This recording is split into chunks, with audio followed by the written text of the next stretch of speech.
10 दिन हो चुके हैं, उनके पास भारी बहुमत है, भारी शैतानी बहुमत। अब तक ये लोगों ने राजभवन में जाकर सरकार बनाने का दावा नहीं किया है। और उनके जो प्रदेश के अध्यक्ष है बीजेपी के मिस्टर बावनकुळे, वो नागपुर में बैठे और वो आदेश देते हैं कि 5 तारीख को सरकार बनेगी, शपथ लेगी। क्या उनको राज्यपाल बनाया है क्या? क्या सस्पेंस होना चाहिए? जिसके पास बहुमत है वो सस्पेंस क्यों रखे? क्या जवाबदारी क्या है उनके ऊपर ऐसी? महाराष्ट्र विधानसभा चुनाव में महायुति की बम्पर जीत के बाद भी अब तक एनडीए ने राज्य के अगले मुख्यमंत्री के नाम का ऐलान नहीं किया है। ऐसे में विपक्ष लगातार अलग अलग दावे कर रहा है। इसी कड़ी में शिवसेना यूबीटी नेता संजय राउत ने क्या कुछ कहा, सुनिए। बात ऐसी है, महाराष्ट्र में एक ऐसी सरकार सुप्रीम कोर्ट के प्रोटेक्शन में चली जो संविधान के खिलाफ घटनाबाह्य सरकार चली। उनके लिए डीवाई चंद्रचूड़ जिम्मेदार है, सुप्रीम कोर्ट जिम्मेदार है।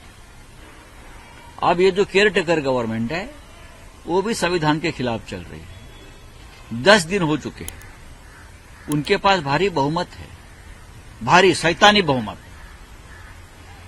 अकेले बीजेपी के पास बहुमत है, फिर भी अब तक ये लोगों ने राजभवन में जाकर सरकार बनाने का दावा नहीं किया है।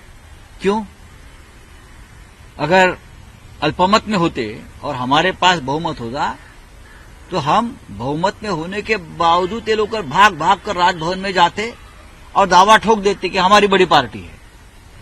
लेकिन अब बहुमत है, सब कुछ है, 10 दिन हो चुके हैं और सरकार बनाने का दावा तक ये लोग नहीं करते।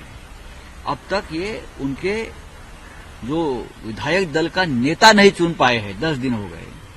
हाँ, क्या चल रहा है? और उनके जो प्रदेश के अध्यक्ष है बीजेपी के मिस्टर बावनकुळे, वो नागपुर में बैठे और वो आदेश देते हैं कि 5 तारीख को सरकार बनेगी, शपथ लेगी। क्या उनको राज्यपाल बनाया है क्या? राज्यपाल के अधिकार ये लोगों ने हाथ में लिए हैं। राज्यपाल ने यहां राष्ट्रपति शासन लगाने की सिफारिश करनी चाहिए।